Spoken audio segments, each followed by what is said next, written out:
नमस्कार दोस्तों, मैं राजेश मिश्रा।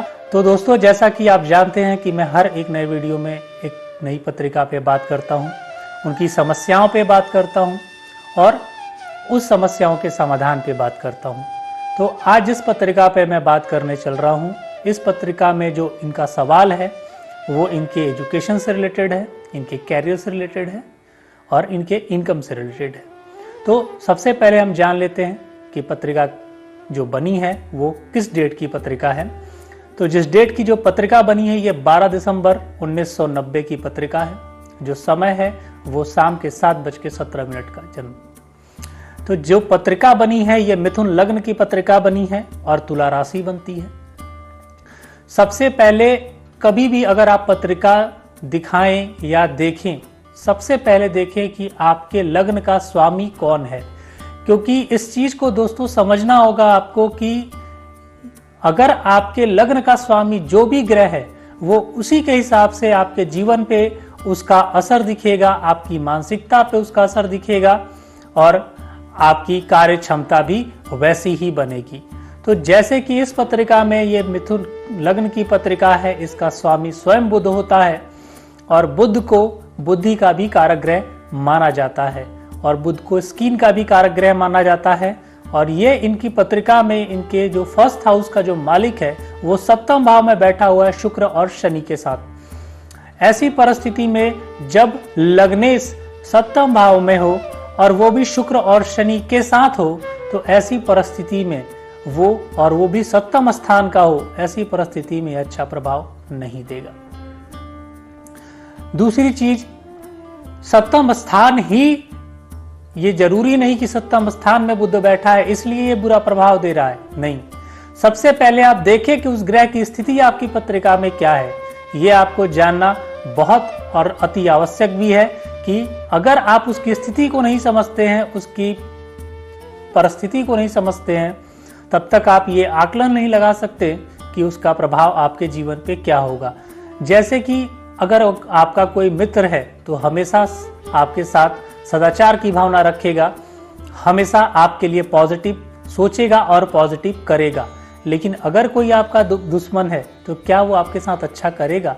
ग्रह भी उसी परिस्थिति के साथ हमारे साथ गुजरते हैं और वही चीजें वो हमारे साथ भी करते हैं, क्योंकि जिस तरीके से दोस्तों हम जन्म से लेकर मृत्यु तक जिन जिन अवस्थाओं से होकर गुजरते हैं उन अवस्थाओं से ही ग्रह भी गुजरते हैं। जैसे कि बाल अवस्था, कुमार अवस्था, युवा अवस्था, वृद्ध अवस्था, अस्त, ग्रह भी इन सारी अवस्थाओं से होकर गुजरते हैं और जिस अवस्था में वो जब होते हैं वो उसी तरह का प्रभाव आपके जीवन पे देते हैं।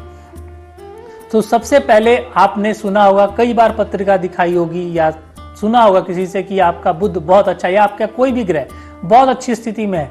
अच्छी स्थिति में है मतलब मित्र का है, उच्च है, लेकिन उसकी अवस्था क्या है ये बहुत जरूरी है आपको समझना। कितनी डिग्री पे वो बैठा है ये बहुत जरूरी है आपको समझना। सिर्फ अच्छा होने से नहीं हो जाएगा। एक बुजुर्ग भी आपके लिए बहुत अच्छा सोच सकता है, लेकिन क्या वो बुजुर्ग उसी कार्य क्षमता से आपका सपोर्ट भी कर सकता है? जी नहीं।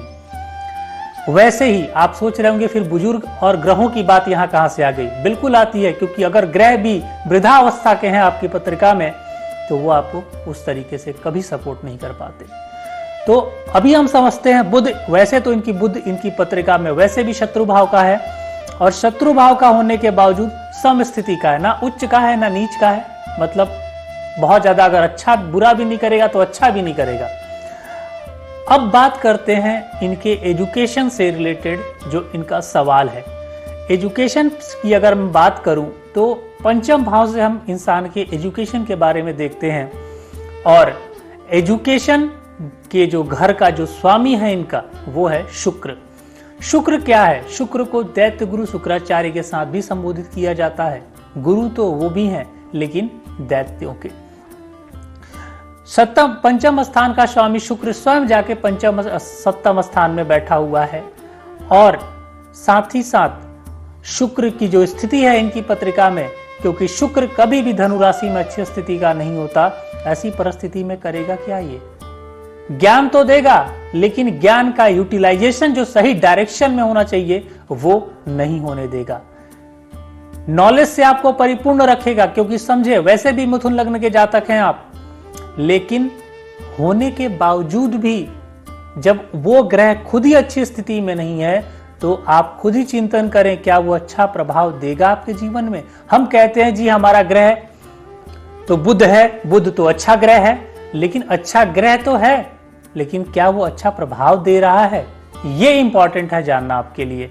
तो सबसे पहले कभी भी अगर पत्रिका आप दिखाएं तो सिर्फ ग्रहों की बात ना करें, आप समझें उनकी स्थितियों को, उनकी परिस्थितियों को पत्रिका में कि किस अवस्था की है, किस स्थिति की है, उसकी डिग्रियां क्या है, ये बहुत इंपॉर्टेंट है। क्योंकि ये जब तक आप नहीं जानेंगे आप कभी भी अपने सोल्यूशन की तरफ नहीं जा पाएंगे कि अगर कोई ग्रह आपकी पत्रिका में है, अगर वो शुभ ग्रह ही क्यों ना हो, लेकिन अगर वो अच्छी स्थिति में नहीं है तो वो अच्छा प्रभाव आपके जीवन पे कभी नहीं देगा। अब जैसा कि मैंने आपको बताया इस पत्रिका में कि लग्ने स्वयं बुध है और बुध सप्तम स्थान में बैठ के शत्रु भाव का विराजमान है, और साथ ही साथ पंचम भाव का स्वामी शुक्र जहां से हम एजुकेशन देखते हैं ये स्वयं जाके सप्तम भाव में बैठा हुआ है। ऐसी परिस्थिति में करेगा क्या ये? ऐसी परिस्थिति में एजुकेशन के प्रति डाइवर्जन लाएगा। आपको कहीं ना कहीं एजुकेशन में आपकी इच्छा शक्ति तो होगी कि मैं एजुकेशन करूं, क्योंकि जो आपका कैरियर है इस पत्रिका से वो आपका ऐसे ही सेक्टरों में कैरियर है, या तो banking sector, teaching sector, software sector, IT sector, मतलब ऐसे सेक्टर जहां दिमाग का डबल यूटिलाइज हो सके। कंसल्टेंट भी बन सकते हैं, ऑडिटर की भी चीजें कर सकते हैं, लेकिन वो करने के लिए जो बेस है आपका वो है एजुकेशन। आपको इस चीज को समझना होगा। और कभी भी अगर आपकी पत्रिका में ऐसी प्रॉब्लम आ रही है कि आप चाहते हैं एजुकेशन करना, लेकिन आपके चाहने के बावजूद भी आपका एजुकेशन नहीं पूरा हो पा रहा है, या आपकी पढ़ाई पे आपका ध्यान नहीं लग रहा है, तो आप समझे कि कहीं ना कहीं आपकी पत्रिका में कोई ऐसा ग्रह है जो आपको एजुकेशन की तरफ ढकेल तो रहा है, लेकिन आपका पंचमेश ऐसी स्थिति में है कि वो ऐसी परिस्थितियां आपके साथ नहीं बनने दे रहा है कि चाहते हुए भी आप पढ़ाई नहीं कर पा रहे हैं।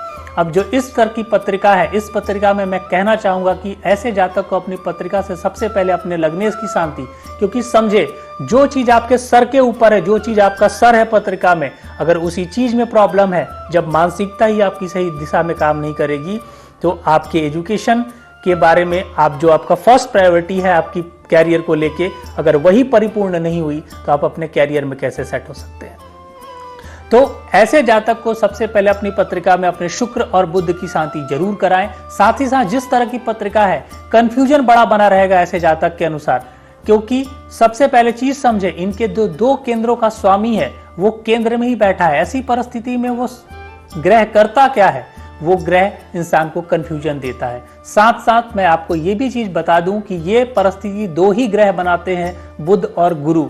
जब ये दो केंद्रों के स्वामी होकर केंद्र में ही बैठ जाते हैं, ऐसी परिस्थिति में ये आपके साथ ऐसा सिचुएशन क्रिएट करते हैं कि आपको कंफ्यूजन में डाल देते हैं, डिसीजन मेकर नहीं बना पाते, आप कोई डिसीजन नहीं ले पाते, और ऐसी परिस्थिति में आप काफी चीज अपनी लाइफ की खो बैठते हैं। तो सबसे पहले अपनी पत्रिका से बुध और शुक्र की शांति जरूर करवाएं, क्योंकि ये शांति जब आप करवाएंगे आपका एजुकेशन की तरफ जो भी प्रॉब्लम्स आपके साथ फेस हो रही हैं कि आपकी इच्छा शक्ति होने के बावजूद भी आप एजुकेशन के प्रति वो लॉयल्टी नहीं दिखा पा रहे हैं, तो बिल्कुल इसकी शांति करवाएं। और बुध की साथ साथ शांति इसलिए करवाएं क्योंकि लग्नेश अगर अच्छी स्थिति में होगा तो हमेशा आपके जीवन में आप आगे बढ़ेंगे और आपकी मानसिकता सही दिशा में काम करेगी। आज के लिए दोस्तों इस पत्रिका पे जैसा मैंने आपको बताया कि जब भी ऐसी पत्रिका हो तो हमें क्या करना चाहिए और किन किन बातों का हमें ध्यान रखना चाहिए, आप भी जरूर कभी भी अगर किसी एस्ट्रोलॉजर से संपर्क करें तो ऐसी बातों पे जरूर ध्यान दें और ऐसी बातों को बिल्कुल समझें आप, क्योंकि ये समझना आपके लिए भी जरूरी है कि आप अगर कुछ कर रहे हैं तो क्यों कर रहे हैं और किस लिए कर रहे हैं, ये बहुत जरूरी है जानना आपके लिए। तो ऐसी पत्रिका में मैंने आपको बता दिया कि इनको शुक्र और बुध की शांति करवानी चाहिए, ये पहली इनकी जरूरत है जो इनको करनी जरूरत है। हाँ, इसके बाद अगर कुछ लाइफ में और प्रॉब्लम आती है, हाँ इनको कैरियर में भी प्रॉब्लम है और रुकावटें और बाधाएं भी आएंगी, लेकिन पहले जरूरी है कि आप अपने पहले स्टेप से आगे बढ़ें। क्योंकि अचानक से कभी इमारत खड़ी नहीं होती है, इमारत आस्ते आस्ते ही खड़ी होगी। वैसे ही जीवन है, हम अचानक से सब कुछ अपने जीवन में नहीं बदल सकते। पहले आपके पहले पड़ाव को आपको पार करना होगा, तब जब आप दूसरे पड़ाव में जाएंगे और उस समय की जो इंपॉर्टेंट चीजें हैं फिर आप उस पर काम करें, फिर देखें सफलता आपको कैसे मिलती है। एक बार पत्रिका सब कुछ ठीक नहीं की जा सकती है। और आप लोगों को एक चीज मैं और बता दूं कि दुनिया में कोई ऐसी पत्रिका नहीं बनी जिस पत्रिका में नेगेटिव और पॉजिटिव ना हो, लेकिन तभी हमारा नेगेटिव हम पे हावी हो जाता है जब हमारा पत्रिका में जो पॉजिटिव चीजें हैं अगर वो वीक होती हैं तो दोस्तों, आशा करता हूं आपको इस वीडियो में मेरी बातें समझ में आई होंगी और आप मेरे तात्पर्य को समझ पाए होंगे। और आज के लिए इस पत्रिका पे बस इतना ही, लेकिन आप लोग परेशान ना हो, मैं अगली वीडियो में फिर आप लोगों से मिलूंगा नए एक टॉपिक के साथ। लेकिन एक चीज मैं और आपको बताता चलूं कि अगर आप चाहते हैं कि मैं आपकी पत्रिका पे ऐसे ही विश्लेषण करूं और वीडियो के माध्यम से आपको आपकी पत्रिका पे जानकारी मिले, तो आप हमारे दिए गए व्हाट्सएप नंबर पे आप अपना डिटेल्स मैसेज कर सकते हैं। वहां से मैं आपकी डिटेल्स लेके और एक वीडियो पे उसी टॉपिक पे बात करूंगा जो आपकी प्रॉब्लम होगी। और अगर आप चाहते हैं कि नहीं आपको मुझसे डायरेक्ट बात करनी है, तो दिए गए नंबर पे आप कॉल करके अपॉइंटमेंट बुक कर सकते हैं और मुझसे बात कर सकते हैं। और दोस्तों, हमारे चैनल को सब्सक्राइब करना ना भूलें, लाइक करना ना भूलें, कमेंट करना ना भूलें और बेल आइकॉन जरूर दबाएं कि हमारे आने वाले अगले सारे वीडियो आपको मिलती रहे और नई नई जानकारियां आपको प्राप्त होती रहे। नमस्कार।